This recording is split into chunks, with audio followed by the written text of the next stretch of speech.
요액파 세 번째 시간입니다. 강의 시간이 좀 짧아요. 10분 내로 찍을 겁니다. 여러분들이 오다 가다 이동 시간에 유튜브 보듯이 짧은 시간에 하나씩 보실 수 있도록, 들으실 수 있도록 최대한 짧게 10분 내로 촬영할 거니까 강의 수가 왜 이렇게 많아? 이렇게 생각하시면 안 됩니다. 예. 자주 반복해서 들어주세요. 자, 부동산 이중매매가 나왔죠. 9페이지. 자, 부동산 이중매매는 갑이 여러 개 부동산을 매각을 했는데 등기를 넘겨주지 아니한 채 또다시 병에게 매각을 하는, 그리고 병에게 등기를 넘겨주는, 이런 게 부동산 이중매매죠. 자, 대원칙이 먼저 등기한 자가 소유권 취득한다 그랬습니다. 따라서 등기를 넘겨받지 못한 을은 갑 매도인에 대해서만 채무 불이행 책임을 묻는다 그랬어요. 채무 불이행 책임이 뭐죠? 계약해지 및 손해배상 청구. 이게 대원칙이죠. 다만 이제 예외적으로 제2매매가 반사회 질서 행위로 무효가 되는 경우가 있죠. 자, 요건을 봅니다. 매도인의 배임 행위와 제2매의 수인의 적극 가담 행위가 있어야 되죠. 특히 제2매의 수인의 적극 가담 행위는 제2매의 수인 병이 제1매매가 있다는 사실을 아는 것만으로는 적극 가담이 아니죠. 알면서도 매도를 적극적으로 권유 요청해서 계약 체결에 이르는 정도가 되어야 적극 가담이다 그랬습니다.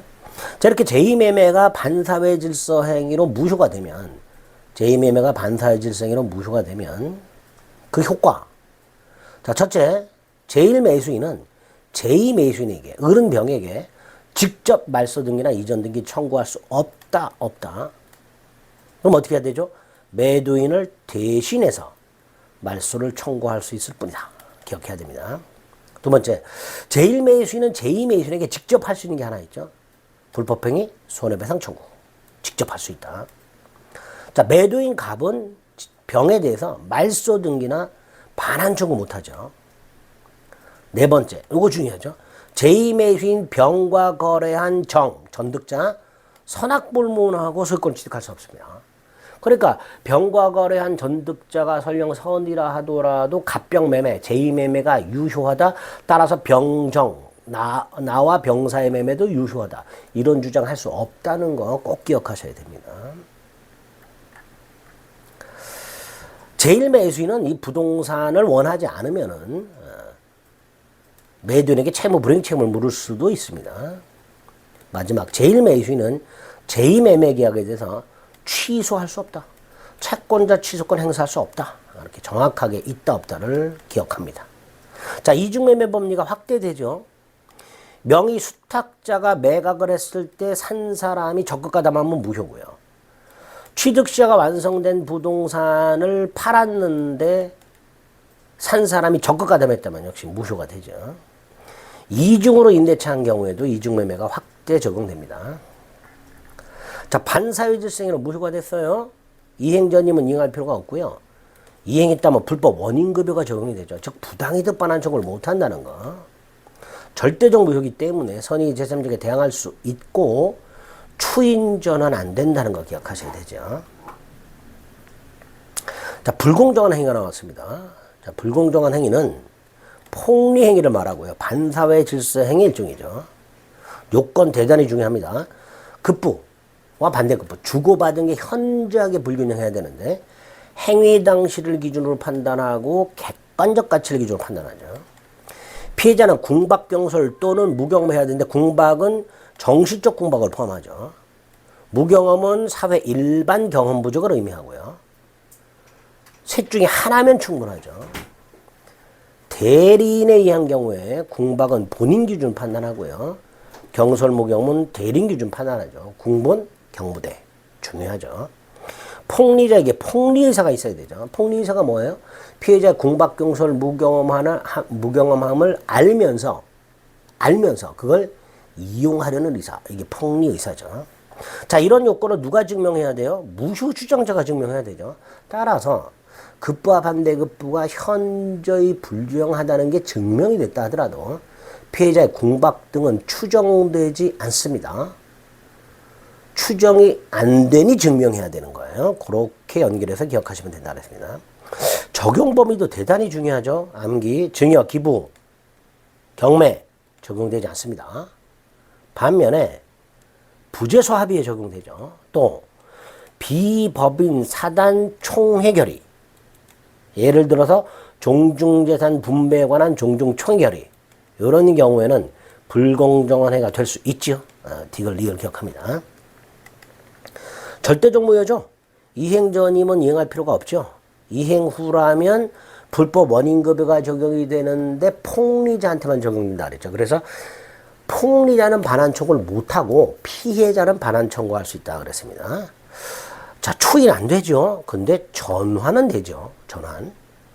재건축 사업 부지에 포함된 토지 매매가 불공정한 행위로 무효인 경우 이거를 적당히 대금을 감액하여 다른 유효한 새로운 매매로 전환을 시켜줄 수 있다. 불공정한 행위는 전환은 인정된다. 기억하십니다. 자, 법률행 해석. 법률행 해석은 의사와 표시가 불일치할 때 어디에 기준을 삼고 법률행위를 해석할 것인가, 목적을 확정할 것인가의 문제라고 그랬습니다. 원칙이 규범적 해석이죠. 그래서 당사자 의사가 뭐냐와 관계없이 서면 기재 내용, 이게 뭐예요? 표시행위죠. 그 표시행위에 부여한 객관적 의미를 해석해라. 규범적 해석의 원칙이죠. 당연히 해석은 의사와 표시를 해석하는 거예요. 자, 갑의 의사가 A고요. 표시가 B예요. 상대방은 갑의 진정한 의사 A를 알 수 없어요. 그럼 어떻게 돼요? 표시를 가지고 해석해야 되죠. 이게 규범적 해석이죠. 반면에 갑의 진정한 의사 A를 상대방이 알았거나 알 수 있었어. 더 나아가서 갑과 당사자와 상대방 을의 의사가 합치를 해버려. 이럴 때는 뭘로 간다? 자연적 해석이죠.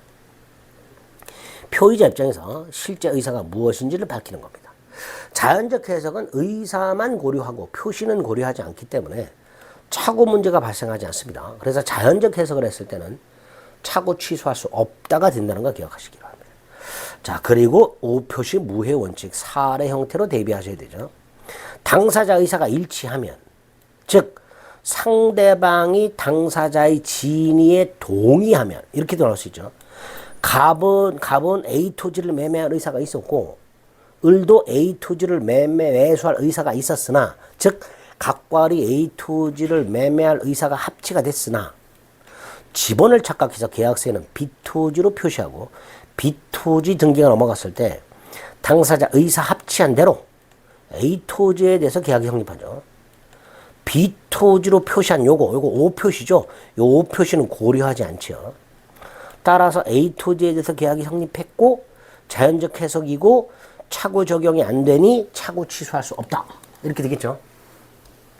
B 토지는 계약을 한 적이 없으니 B 토지 등기는 무효죠. 따라서 매수인이 B 토지를 팔았다. 산 사람 역시 소유권 취득하지 못하죠. B 토지 등기는 무효. 이런 거 기억합니다. 규범적 해석은 상대방 입장에서 표시를 기준으로 해석하고요. 따라서 착오 문제가 생길 수 있죠. 자, 판례 하나 기억합니다. 하나의 법률 관계를 둘러싸고 여러 개의 계약서가 순차로 작성되었을 때 어떤 계약서를 기준으로 하느냐, 가장 나중에 작성된 계약서를 기준으로 해석한다는 거 기억합니다. 보충적 해석은 걸러떼도 되고요. 자, 해석의 기준 관해서는 조문 2개 기억합니다. 105조, 106조. 먼저 105조. 법률행위의 당사자가 법령 중 선량한 풍속, 기타 사회질서에 관계가 없는 규정, 뭐죠? 임의 규정과 다른 의사를 표시했어요. 임의 규정과 다른 약정을 했어요. 할 수 있죠? 그 의사에 의합니다. 이게 105조. 두 번째, 임의 규정과 다른 관습이 있고요. 이거 사실인 관습 이렇게 부릅니다. 관행이죠. 두 번째, 당사자 의사가 분명하지 않으면 그 관습에 의합니다. 특히 2번은 임의 규정과 다른 관행이 있지만 당사자 의사가 명확하다면 그 의사에 의합니다.